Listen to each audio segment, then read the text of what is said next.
Welcome to the Strategy with Jason podcast. Tune in for everything you need to know to stay in the know regarding the automotive industry.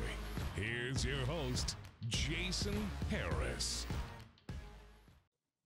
Hey, what's going on, Podcast Nation? It is Jason Harris here. Thank you for joining me on another episode of Strategy with Jason. Today we have a great podcast. We're going to talk everything about data. We're going to talk about how EVs affect the service business. And we're even going to talk about who owns the customer relationship. You, the OEM, the dealer, the customer? We're going to find out. I have an amazing guest with me today. I have the one, the only, the oh so famous Mr. Tim Hayden with me. Tim, what's going on? How you doing? Hey, how you doing, Jason? It's good to see you, man. I'm doing good.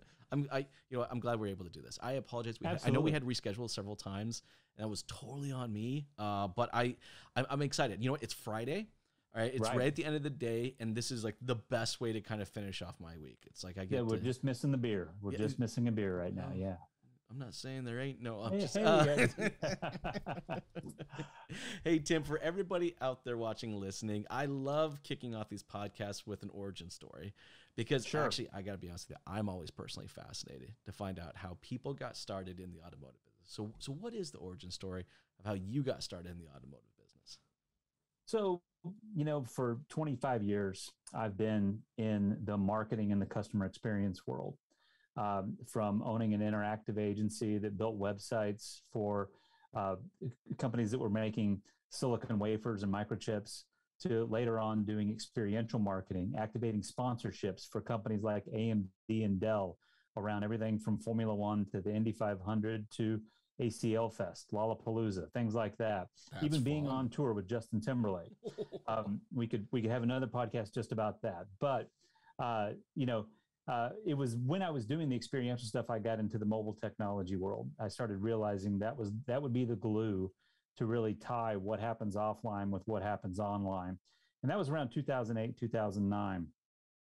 Closed up my experiential shop, opened a mobile software company, did that for a few years. And then Edelman, the world's largest PR firm, asked me to come run their mobile program at where I had clients like Shell and Volkswagen as clients.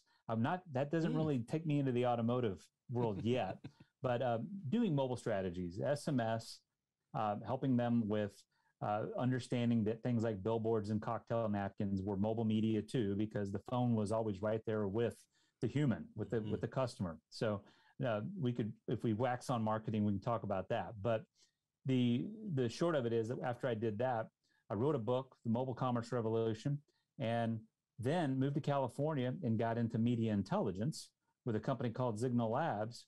And then, this is really the abridged version, moved back to Austin after living in the Bay Area for a couple of years and started Brain Trust. Okay. And Brain Trust is a consultancy that I started with a couple of guys that a lot of folks in the automotive world know. Scott Monty, who ran global digital media at Ford Motor Company, and Christopher Barger, who was his counterpart over at General Motors. We started Brain Trust really to help large organizations, large brands, not specific to the automotive world, because to us, it was the consumer, period, that was the opportunity, right, when it came to marketing. So we got into the data business. One of our first customers, in fact, our very first paying customer, was Brian Benstock at Paragon Motors. So that was the baptism, right? That was the baptism into where things could be headed. And this was 6 years ago, right? So mind you, a lot of what's happening today, especially that which was accelerated by the pandemic, that which was enabled or stalled by the pandemic, the state of the automotive industry today is much different than it was 6 years ago. But it was in working with Brian really on that whole idea about a frictionless customer experience. If you remember, I remember. When he started delivering cars, when he started picking them up at your house and not asking you, not telling you that they had a bay open on Thursday at 3, but telling you or asking you, when do you not need your car? And when can we come get it? When do you need it back? Those kinds of things, flipping the funnel, if you will, and being customer centric. And that really took me to the world I'm in now, which is the data business, which I'm sure we'll talk a little bit more now, because that to me is the key to what dealers need to be looking at from here forward. Well, and and we're glad you got into the business, even though I'm sure Justin Bieber is missing you. Justin Timberlake. Justin Timberlake. Sorry, I thought you said Bieber. Okay, Timberlake. No, all right. Well, even better, actually. Even better. Okay, because I was going to actually make fun a little bit. Now, okay. Well, it's Timberlake, so it's all good then. Oh, I'm just kidding. Yeah. But no. I think what you brought into the industry and what you guys did with Brian and that store was absolutely something else. And it takes people like Brian, who just won't accept the norm. And just say, no, that's not acceptable. We need to continue to move forward. But I think from what, Brian and his dealership has done, and now many other have done as well, is that it's now opened up a whole nother can of worms, right? Mm-hmm. And that can of worms has a lot to do with data. And I think that first part is just, it's not just the data, but it's also just the relationship. It's like, legitimately, like, who owns that relationship? Is it the dealer? Is it the OEM? I see dealers out there that are like Brian that are taking ownership. Like, no, I'm going to own it. I'm going to treat it with respect. I'm going to do some amazing things with it. Right. Watch out, right? Right. And then the other side of me sees the OEMs going, well, that's great, but that's a small percentage of the entire industry out there, And I see OEMs thinking or making a move or just even having internal conversations where they're like, do we need to take this back? And there's sometimes, Tim, I gotta be honest with you, I don't necessarily disagree with that, right. But I'm pulled in both directions. But I'd love to kind of get your thoughts on who owns the customer relationship. Well, I mean, let's be honest. I grew up in the Dallas-Fort Worth Metroplex, and my dad, owned a series of Cadillacs and Lexus vehicles. Nice. That all came from the Sewell family, right? And I can't remember the sales guy's name, and I never really saw him as a sales guy. But there was one guy at Sewell for probably 2 or 3 cars of my growing up that would come to our house with a new vehicle at least once every 6 months, and have called my dad and told him he was on the way. Right? This is pre-email, right? Mm-hmm. But would call him and say, listen, we have a new model. I'm trying to think of, an LS 400. Yep. We have a new LS 400 on the lot. I'd like to bring one by and have you take it for a spin. And that kind of experience, right? Where they knew my name. Of course, I don't remember his, but they knew my name. They knew my father's son. They knew my sister. They knew my mom. They knew what was in our garage. They cared what was in our garage, but they cared about us and they paid attention to us. And that's a long way of answering your question. That I just think that it has been decades. I can say that as old as I am now, that it's been decades since that type of experience where the dealer knew everybody in town and had a relationship with them in some capacity. It's gone to this very transactional relationship where we'll do whatever we can to get you on the lot and get you behind the wheel, convert you, take you through the F&I process, and then we cut you loose. And we don't really invest all that is needed to preserve the relationship. So when you do need an oil change, when you do have a problem, you're coming to me and you're not going to Joe's garage. No, that's a great point. I find the technology now. I mean, there are certain.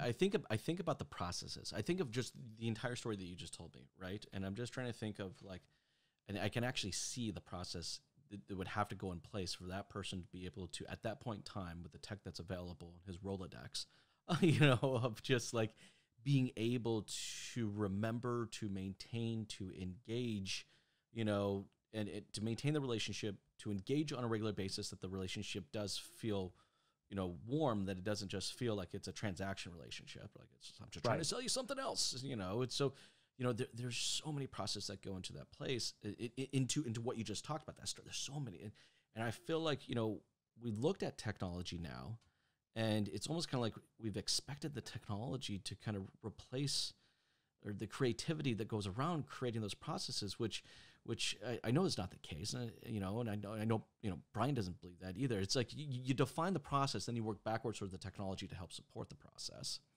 Right. But it's just like, but how do we get the industry to kind of shift in that direction? Stop hitting the easy button, define your process, work back towards the tech so that the tech supports it. It's a mindset, but how do we get the industry into that mindset?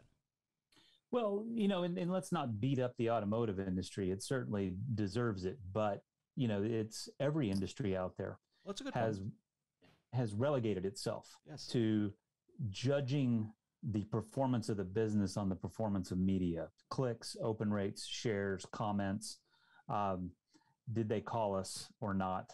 Did the mail get bounced, come back? Mm-hmm. It's all been that, which has just gone to the outer layer of media performance instead of understanding who's behind all that. Who is the customer? What are their preferences? What are their needs? And of course, data tells that story. And I think that's the situation we've been. And I'll borrow this. This is actually something that Brian Benstock had said to us a few times when we were working with him. He says, the problem with the car people is that people in the business only do business with the car people.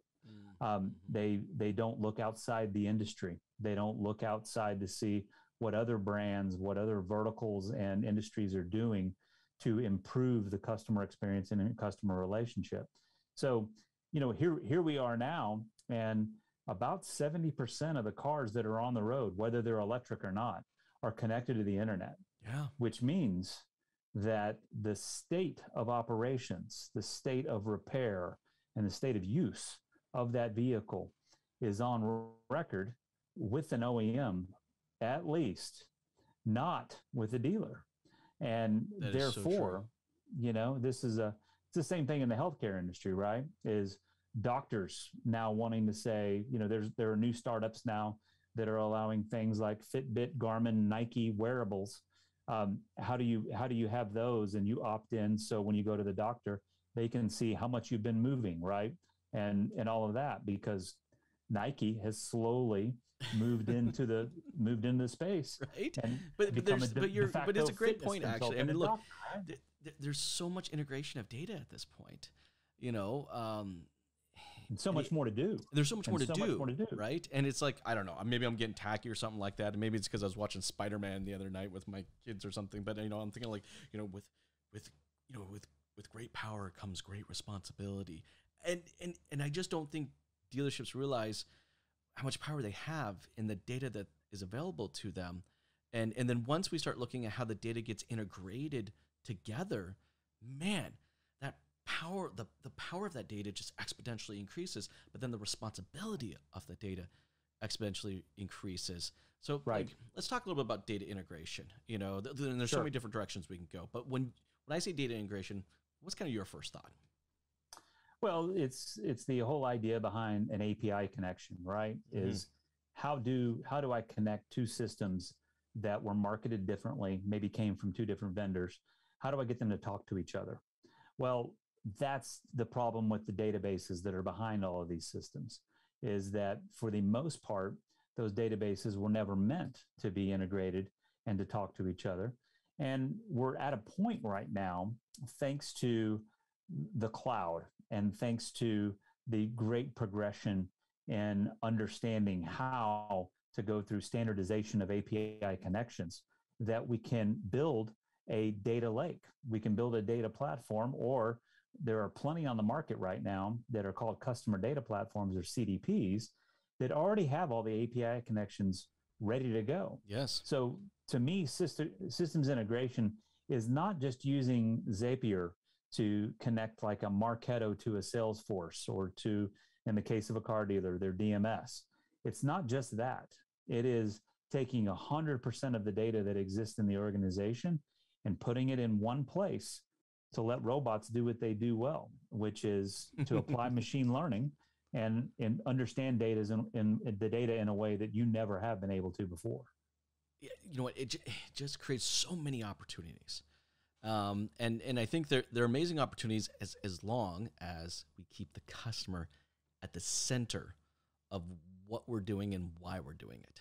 Because that's the whole point, right? So how do we do that? That would be that's kind of my segue question here, right? It's like we go down this data integration model. All right, we're talking about some legacy systems that were never really designed for that purpose, right? And you're seeing new systems that are coming out that are challenging those legacy systems, which I'm like, yeah, you know. But then I think there's this sense of responsibility to it, and it's like, how do you? I'd love to get your thoughts. I'll leave it there. No, you bet. No, I think the point here is that what technology can do that humans just possibly cannot is, once you start to plug in or to integrate and make a connection between all these systems to that central place, the end game is building one central record. The reason that that's been a challenge, Jason, is because, and you think about car dealers who have been effective at selling vehicles to the same family for a decade or two. That family has changed the Wi-Fi routers in their house. They've owned 4 to probably 10 different smartphones over the course of the last decade. Yes. They've owned a couple of different vehicles. They've got different computers, different tablets. They have different email addresses. They have different payment methods. And over time, all of the systems in an organization, car dealers in this case, over time, that one person without the integration starts to look like 5, 10, maybe more individual folks, which means when you go invest in media, first and foremost, the waste that's there, you don't know who your customer is.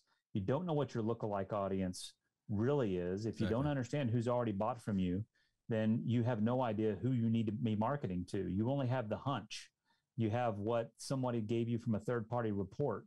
That matters maybe in terms of a finger in the wind, but what you have to do is really dig into the data you already have. So once that integration is done, you've got at most 30 days of machine learning, artificial intelligence, going to work for you and starting to understand that phone that is visiting your website right now actually could be associated with a credit card that was used to pay for service 6 months ago. Sure. And that credit card was also used by a computer a year ago with a Wi-Fi IP address that also reconciles with an old phone and an old email address that we have in the system from 4 years ago. You know, and again, humans, data scientists can go about this manually, but if you're in a continuous operation like a dealer is, a living, breathing organism in terms of what you're trying to do to move inventory and what you're trying to do to serve customers, with that, the opportunity to bring in a customer data platform puts you in a position to where you can make sense of the data you already have, but you can plug and play with whatever's next. And I don't know if we need to dig deep in that, but that's connected cars, it's virtual reality. No, but that's the direction we're heading, right? I mean, that actually kind of goes into a comment you made earlier, you know, where you were talking a little bit about electric vehicles and how it could potentially affect a service business. You know, it's a great segue, but I'm 100% with you. It's going to be very interesting. Let's just say this: we are definitely in the age of data within the automotive industry. You know, it was like, you know, I think we came out of the age of leads.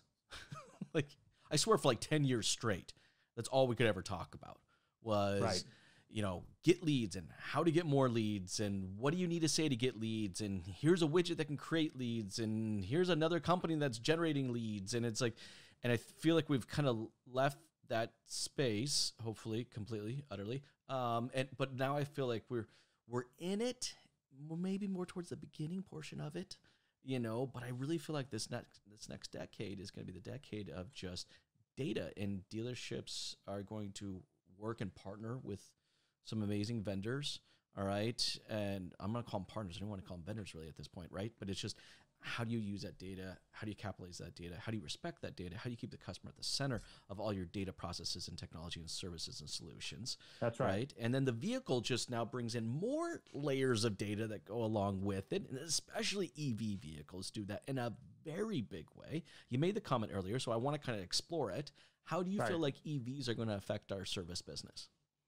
Well, let's call it what it is. It's going to kill it. Yeah. It's going to, it's going to take away 99% of the opportunity you have right now for your repair order business. The fixed ops side of the business has never had an existential threat like this before. And it's bottom line. There's no more oil changes for life, because there's no more oil changes. There's no more serpentine belts. There's no more air filters. There's no more air filters, oil filters, spark plugs. I mean, it all goes away. Yeah. 100%. I think this is why, if you have the data and you understand your customers today, you need to start to face the opportunity to diversify revenue, right? Is to say, how can this business in its current structure and its current construct, what can we do to be able to monetize the situation, which is maybe a 10-year window of internal combustion engines, both new ones still coming from the OEMs, but also that which is the pre-owned inventory, what's in the auction markets. Yes.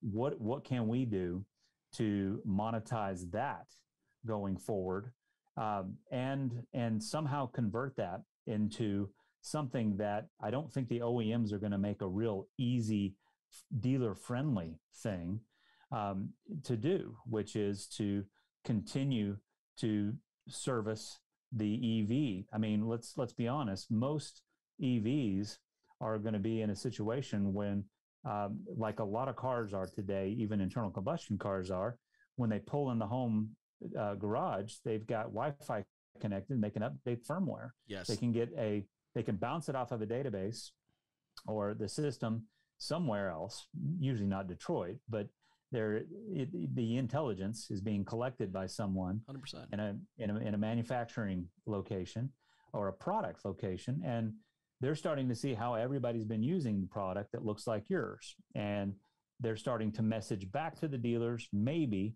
or they're sending out OEM propaganda on what it is you need to do, and somehow that's driving you into the dealer. See, now that's where I think it gets really interesting, right? Right. Because it almost kind of goes back to our very original conversation. The first thing we talked about today was who owns a customer relationship. Now it's going to get to the point, well, who owns the vehicle data? Right. Is it the dealership that sold it? Right. And are they able to utilize that data to provide a better experience? Or is it the OEM that's providing the technology? And then if so, what does the OEM do with the data to generate a closer relationship? Like, does this allow, people to be closer to their OEM than their dealer? But I'm with you. There's just a lot of, it just opens up a whole, and this may not be the intent of the OEMs. I don't know. It might be, it might not be, I know you got some thoughts though. Well, I don't think we're going to be surprised at all when we find out that the same lobbyists that work for Tesla that are pushing challenges against either franchise laws state by state, they have a lot of the big three, the big five, however you want to skin it. They've got a lot of the same people supporting those same lobbyists. I'm positive we're gonna learn that one day. But in the immediate future, right? It's contemporarily in 2022, we're dealing with supply chain issues. Exactly. So why don't you take that pre-owned inventory that's sitting on the lot right now, and the constant game that you've been winning, or you've been at least trying to compete with the auctions to make sure that you got hot product in that pre-owned inventory? Why don't you put a subscription plan on top of that? Why don't you create, there's dozens of companies out there with you. that out of the box will say, don't let your inventory sit idle. If it's going to be 18 months for new product to get here because of chip shortages and supply chain issues, all which are related, if it's going to take that long, don't miss the opportunity to charge somebody $500 a month to drive something that's got 30,000 miles on it off the lot. And then guess what? Do some fantastic customer experience things with them while they're doing that, right? Exactly. You're setting the then stage for an amazing experience. I mean, this is the reason why, like, don't get me wrong, I'm all for the subscription model, but I'll tell you what looks like a subscription but doesn't have the word subscription in is an in-house lease. I think every single dealership out there, all right, should be able to carve out a percentage of capital to become their own in-house leasing company. And it's like, look, you maintain the cars, you maintain the customers, you build bigger, deeper relationships, right? Like, I just, this model of just turn and burn, I think honestly could be our demise. Your thoughts? Right. No, I think that's it, right? I mean, I think if you aren't focused right now on building additional streams of revenue that are different than your traditional means, if you're not looking at innovative lease programs and Yes. what's there. I talk about subscriptions a lot with dealers. I love subscriptions. But I use Turo instead of rental car companies anytime I travel. And okay, I got to geek out a little bit with you because I was very early Turo user. Yeah. It's been what, 5, 6, 7 years? Something? 7 years. Yeah. 7 okay. years. Yeah. It's been about 7 years. I have not rented a car from a Hertz or any other rental company out there, since Turo came about. Now there's other ones. Share's another one that I use, and then the cool thing is then there's even other programs for like motorhomes and RVs and stuff like that. But I'm with you. I love that we're going down this direction because we really do have to diversify our revenue, and that is just another example of a good program that I do know independent dealers that have their vehicles currently actively on Turo all the time. I do too. All the time. I do too. And that's brilliant thinking. It's simple thinking because it's the network, the platform's already there, right? It's there and it already has an audience. And again, thank you to the pandemic. Yeah. All the rental car companies prices went sold their inventory, and then bam, supply chain happened. Supply chain again happened, and they couldn't get the vehicles back, or now they can't afford to buy them. You see the headlines with Hertz going out and buying so many Polestar vehicles, so many Tesla vehicles, and moving in this direction of electrification. That's just wonderful lip service to saving the earth is all that is. 100%. That's all it is. At the end of the day, I rent Teslas quite a bit through Turo for the simple reason. They are so simple. The folks leave them at the airport for me, and I text them when I get off the plane, and then they remotely will unlock the car for me. I get the key out of the glove box. Sometimes they send me the code to open the glove box, and I open the glove box, and then I'm off, right? And I pay a $50 or $30 recharge fee, which is actually less than a full tank of gas for any other car I'd be driving right now. 100%. And and I just leave it where I found it whenever I fly back home. In a word, using a word we already use, it's a frictionless experience, right? Yes. I don't have the headache of going to a rental car counter and having to sign a contract that has my credit card information on it that I don't know where it's going, where it'll be filed, who will see it. I've got those worries, and I've got to wait. I've already said I have to wait in line. I have to wait in line again when I get to the garage to exit the garage. It's ridiculous, show right? my ID. It's insane. Like, I love this on Turo. My ID is already in there. My insurance information is already in there. My credit card's already in there. I had to book a car for Digital Dealer in Tampa.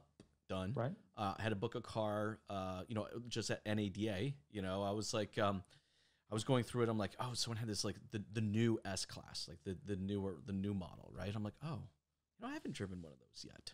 I think I'm gonna try that, right? So I get there. He's like, yeah, just text me when you're in the parking lot, and I'll unlock the car. The keys will be inside. And I said, I got there. He's like, it's in spot number 77. Right. And I just walk over there, and he's just like, okay, I'm unlocking it now. Have a great trip. Let me know if you have any questions. Like, come on. That's right. And if you're a dealer and you want to do this, you don't you don't put the cars on Turo, and then the minute somebody shows up to pick it up, then have a conversation with them like, what are you driving now? Are you shopping for a car? Don't even do that. Just do what we're talking about here in a frictionless way. Make it last as short a period of time as possible. Get them in the car and let them go. 100%. And then after the fact, say, hey, hope you'll think of us. If you have a minute, can I show you something we have right over here? I don't know. I mean, it's a perfect opportunity to set up. It is, but it's just an opportunity to diversify your revenue. I'll throw one at you that I actually helped a dealership set up that it was a lot of fun, right? Okay. Is kayaks, canoes, bike racks, all right? Like, these are things that people would love to own. They don't have physical space. They don't need them 365 days a year. Paddleboards was another one. So I worked with this dealership, and we bought a bunch. We bought a bunch of paddleboards. We bought a bunch of canoes. We bought a bunch of kayaks. We bought some roof racks. We brought some bike racks, and we put together a rental program. Just for the dealership, like not outside, but just for the customer database. Well, guess what happened? People were using it. It was inexpensive. It was easy. We put a little portal together. They were able to do it completely online. They came by, and guess how many more times they visited the dealership? Guess how many of those visits turned into conversations about other vehicles and additional accessory purchases and stuff like that, right? Quite a few, right? 100%. You'd be amazed your ROI, all right, when you offer your existing customer database a $10 a day paddleboard. Right. Right. Which was my point. If you went to the length of starting a subscription, easy for me to say, program, or you went the Turo route, or the share route, however you did it, right?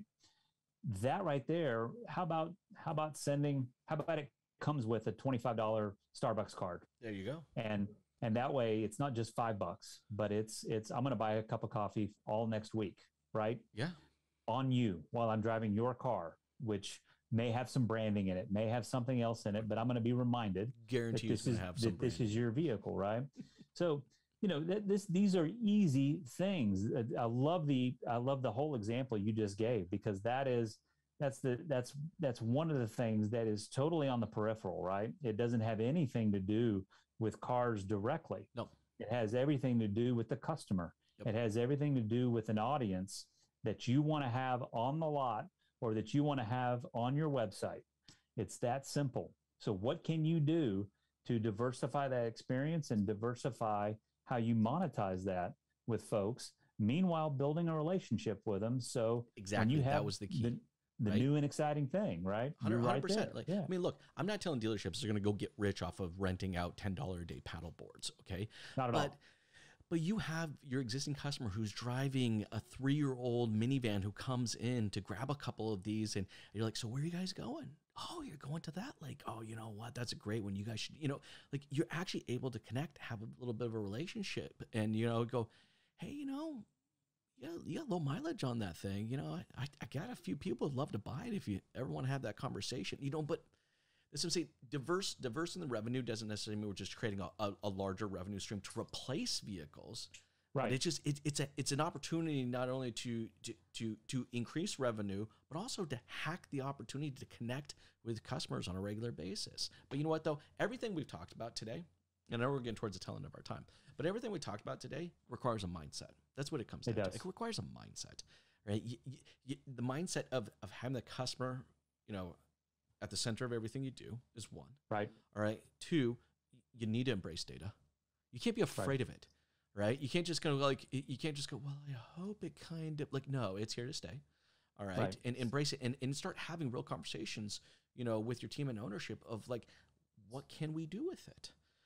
And then third, definitely diverse your revenue, because the push that we see with OEMs coming with EV vehicles, there's going to be less revenue coming into the service business. And I think there's just other opportunities that we can connect with people on a regular basis, but still diversifying and bring additional revenue streams in. It's a mindset. It's a growth mindset. I know that's what Brian Benstock, if he was here right now, that's what he would say. It's a growth mindset, right? You need to get up at 3:30 in the morning, all right? And you need to go work out, and no, I'm just kidding. No. I'm going to get crap for this one. Yeah. I don't know that he would get that deep into the hustle there is. I know he's, but seriously, he would say, and I think a lot of folks that have leaned into this, right? Customer centricity and making sense of data and doing it before or alongside what the OEMs are doing right now. Yep. Because this is what they're doing, right? They're all readying themselves for a world when they may manage fleets where, if cars will get smarter, if cars will one day drive themselves, then maybe no one owns a car. They just pay a per use on demand fee or a monthly subscription to have access to that type of mobility. So, there's now's the time to educate yourself on what's coming out across the market, not just from the majors. Because there are one of our clients is Electrify Expo, North America's largest e-mobility festival. And there are 15 to 20 startups that some are already pushing out production vehicles, and many more are going to be pushing them out over the course of the next 24 months. So this is coming, and it's coming fast. Educate yourself, find new brands. There's another opportunity. Find new 100%. Brands to represent. It's never ending. It's to the point we were trying to make here. It's about the mindset and just stopping to smell the roses or looking around at what's happening in the marketplace, because it's not going to be the way you've done it the last 50 years. It is not going to look anything like it has. No, it's going to fundamentally change. Look, Tim, I know we've talked about some real great topics today, and I still think there's probably a fair amount to kind of discuss and chew on and really dive into. For everybody out there that's watching and listening right now who would maybe like to connect with you and even continue some of these conversations, what's the best way to do so? Best way to do it is on Twitter. I am at the Tim Hayden. You can find me on LinkedIn. I'm at linkedin.com. It's /in/saddle up there. Nice. But if you look up Tim Hayden, you'll find me there. That's awesome. Those are the two best places. I'm at braintrust.partners is our website. And the last one for you is electrifyexpo.com/industry-day. All of the speakers there, all of the content there, that is something we do here at BrainTrust, is we help manage that and curate all those speakers. It's the best place for anybody in the auto industry to understand what's happening full circle in that world. Yeah. That's awesome. Hey, Tim, thank you so much for taking the time to jam with me today. This has been a lot of fun. You have yourself an amazing day. Thanks, Jason. Thanks for having me, buddy. Thanks for tuning in to the Strategy with Jason podcast with your host, Jason Harris. Don't want to miss new content? Be sure to check out the full podcast library at strategywithjason.com to stay in the know. Remember to like, comment, and subscribe. Happy podcasting.